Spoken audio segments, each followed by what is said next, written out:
नमस्कार मंडळींनो, प्रधानमंत्री आवास योजना म्हणजेच की PMAY संदर्भात 13 ऑगस्ट 2026 रोजी अनेक महत्त्वाच्या अपडेट समोर आलेले आहेत. ओके, आपण एक एक अपडेट बघून घेणार आहोत आजच्या व्हिडिओमध्ये, त्यामुळे व्हिडिओ तुम्ही शेवटपर्यंत नक्की बघा. आता एकीकडे महाराष्ट्रात मोठ्या प्रमाणावर घरांची जी कामे आहेत ती पूर्ण झालेली आहेत, तर दुसरीकडे मुंबई महानगर क्षेत्रामध्ये घरांचे जे वाटप आहे आणि लाभार्थ्यांना वित्तपुरवठा मिळवून देण्याचे मोठे आव्हान आता निर्माण झालेले आहे. त्याचबरोबर देशभरात PMAY अर्बन आणि PMAY ग्रामीण अंतर्गत किती घरांना नक्की मंजुरी मिळाली, किती घरे यामध्ये पूर्ण झाली आणि महाराष्ट्राला किती घरांचे उद्दिष्ट मिळाले, याचीही महत्त्वाची माहिती समोर आता आलेली आहे. ओके, ती आता कोणकोणती माहिती आहे ती सर्व माहिती आपण बघणार आहोत या व्हिडिओमध्ये. ओके, आता पहिली जर आपण न्यूज अपडेट जर बघितली, याविषयी जर आलेली बघितली, तर इथे तुम्ही बघू शकता की सर्वात आधी महाराष्ट्राची कंडिशन बघूया आपण प्रधानमंत्री आवास योजनेविषयी. तर महाराष्ट्रात प्रधानमंत्री आवास योजनेअंतर्गत सुमारे 3 लाख घरांचे बांधकाम जे आहे ते पूर्ण झालेले आहे. मात्र घरांचे जे बांधकाम आहे ते पूर्ण होणे आणि ती घरे पात्र लाभार्थ्यांना उपलब्ध करून देणे या प्रक्रियेमध्ये काही अडचणी सध्या अजूनही आहेत. विशेषतः मुंबई महानगर क्षेत्र म्हणजेच की MMR मध्ये या अडचणी ज्या आहेत त्या अधिक गंभीर असल्याचे समोर आलेले आहे. ओके, आता जर आपण मुंबई महानगर क्षेत्रात म्हाडाने सुमारे 50,000 घरे बांधलेली आहेत. ओके, आणि यापैकी मात्र तब्बल 10,000 ते 15,000 घरे जी आहेत ती अजूनही लाभार्थ्यांना वाटप करता आलेलीच नाही आहेत. म्हणजेच की घरांचे बांधकाम सगळे झाले असले तरी पात्र लाभार्थ्यांना ती जी घरे आहेत त्यांची ती प्रत्यक्षात मिळण्याच्या प्रक्रियेत खूप जास्त अडथळे जे आहेत ते निर्माण होत आहेत. ओके, आणि यामध्ये विशेषतः घराची किंमत असेल, लाभार्थ्यांची कर्ज घेण्याची क्षमता असेल आणि वित्त पुरवठ्याच्या समस्या कारणीभूत ठरत आहेत. ओके, आता जर आपण याच विषयानंतरची जर अपडेट बघितली तर आता PMAY अंतर्गत पात्र लाभार्थ्यांना 2.5 लाखांपर्यंत आर्थिक सहाय्य मिळते.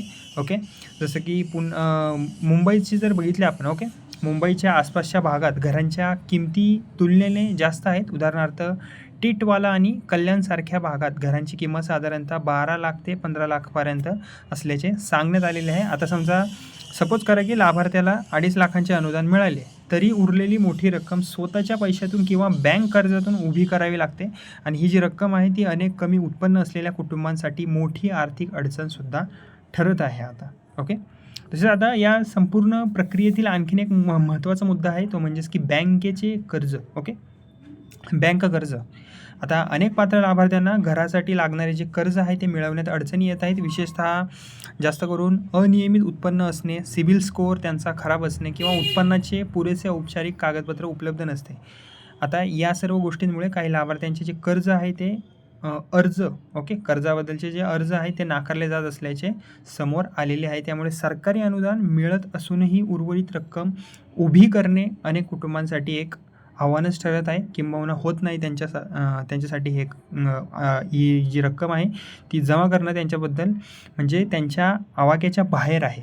ओके, आता जर आपण नंतरची अपडेट बघितली याच विषयी, तर आता महाराष्ट्रातील आणखीन एक महत्त्वाची अपडेट आहे ती म्हणजेच की नागपूरमधील. ओके, आता नागपूरमध्ये झाले काय, नागपूरमधील PMAY अर्बन 2.0 अंतर्गत EWS म्हणजेच की आर्थिकदृष्ट्या दुर्बल घटकांसाठी परवडणाऱ्या घरांचा प्रकल्प. आता नागपूरमध्ये 518 परवडणाऱ्या घरांच्या स्वप्नपूर्ती प्रकल्पाचे भूमिपूजन सध्या करण्यात आलेले आहे. यामुळे आर्थिकदृष्ट्या दुर्बल घटकातील कुटुंबांना परवडणारी जी घरे आहेत ती उपलब्ध करून देण्याच्या प्रयत्नांना आता यामध्ये चालना मिळणार आहे. ओके, आता आपण जर देशभरातील प्रगती, ओके, देशभरातील आपण आता आकडेवारी बघूया. सध्याची लेटेस्ट जर अपडेट बघितली तर आता PMAY अर्बन आणि PMAY अर्बन 2.0 अंतर्गत आतापर्यंत एकूण 1.27 कोटी घरांना मंजुरी जी आहे ती मिळालेली आहे. ओके, आणि यापैकी तब्बल 1.20 कोटी घरांचे बांधकाम जे आहे ते सुरू झालेले आहे. तर 98.6 लाख घरे जी आहे ती पूर्ण झाली असून ती लाभार्थ्यांना देण्यातसुद्धा आलेली आहेत. म्हणजेच की शहरी भागात घरकुलाच्या कामाला मोठ्या प्रमाणावर गती मिळाल्याचे या आकडेवारीतून दिसून येते. ओके, तसेच आता विशेषतः PMAY अर्बन 2.0ची आपण थोडीशी माहिती बघूया इथे. ओके, आता इथे जर बघितलं आपण तर ऑगस्ट 2026पर्यंत PMAY 2.0 अंतर्गत 16.13 लाख घरांना मंजुरी जी आहे ती मिळालेली आहे. यामध्ये नव्याने मंजूर झालेल्या 2.13 लाख घरांपैकी तब्बल 97% घरे जी आहेत ती महिला लाभार्थ्यांना देण्यात आलेली आहेत. म्हणजेच की अंदाजे 2.5 लाख घरे जी आहेत ती महिलांच्या नावावर किंवा महिला लाभार्थ्यांना देण्यात आल्याच्या आकडेवारीतून समोर येते. ओके, आता आपण जर ग्रामीण भागातील प्रधानमंत्री आवास योजनेची जर कंडिशन बघितली तर PMAY ग्रामीण अंतर्गत देशभरात एकूण 3.91 कोटी घरांना मंजुरी जी आहे ती मिळालेली आहे. ओके, यापैकी 3.12 कोटी घरांचे जे बांधकाम आहे ते पूर्ण झालेले आहे.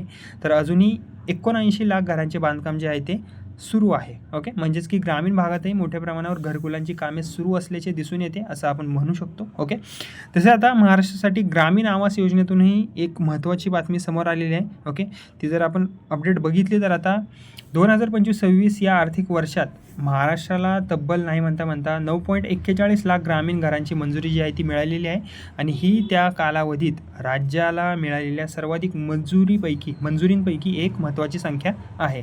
आणि याच कालावधीत महाराष्ट्रात 4.42 लाख घरे जी आहेत ती पूर्ण करण्यात आलेली आहेत. ओके, तसेच जर आपण महाराष्ट्राचे पुढील वर्षाचे मोठे उद्दिष्ट जर बघितले तर महाराष्ट्र सरकारने पुढील एका वर्षात 15 लाख घरे बांधण्याचे उद्दिष्ट हे ठेवलेले आहे. त्यामुळे ग्रामीण आणि शहरी भागातील गरजू कुटुंबांना घर उपलब्ध करून देण्याच्या प्रक्रियेला आणखी वेग देण्याचा सरकारचा प्रयत्न आहे. मात्र हे जे उद्दिष्ट आहे ते पूर्ण करण्यासाठी जमीन, बांधकाम, निधी, लाभार्थी निवड आणि वित्तपुरवठा या सर्व बाबी महत्त्वाच्या यामध्ये ठरणार आहे. ओके, आता एक सर्वात महत्त्वाचा प्रश्न की PMAY अर्बन 2.0 अंतर्गत घरासाठी नक्की कोण पात्र ठरू शकते.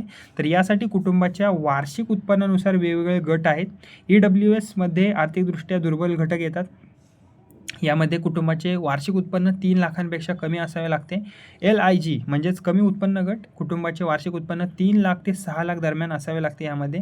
नंतर आहे MIGI मध्यम उत्पन्न गट, कुटुंबाचे वार्षिक उत्पन्न 6 लाख ते 9 लाख दरम्यान असावे लागते. मात्र केवळ उत्पन्नाच्या आधारावर पात्रता यामध्ये ठरत नाही. ओके, आता PMAY 2.0 अंतर्गत आणखीन एक महत्त्वाची अट आहे की कुटुंबातील कोणत्याही सदस्याच्या नावावर देशातील कोणत्याही भागात पक्के घर नसावे. ओके, समजते ना लाभार्थी मंडळींना कोणती अट आहे. म्हणजे स्वतःच्या नावावर किंवा कुटुंबातील सदस्याच्या नावावर आधीपासून पक्के घर असल्यास संबंधित योजनेच्या लाभासाठी पात्रतेवर परिणामसुद्धा होऊ शकतो.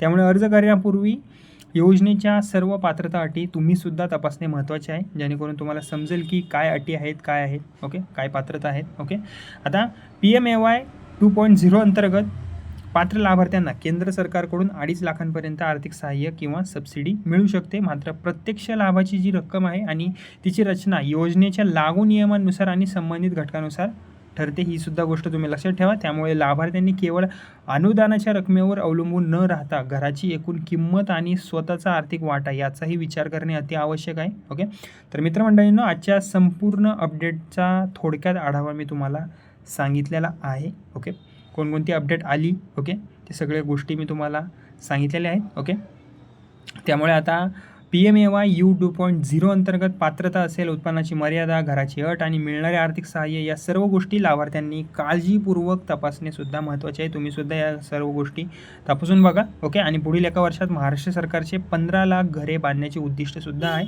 ओके, तर मंडळींनो, व्हिडिओ तुम्हाला आवडला असेल तर व्हिडिओला कृपया करून लाईक करा आणि माझे बडी नावाचं चॅनल आहे त्याला सबस्क्राईब नक्की करा. ओके, धन्यवाद.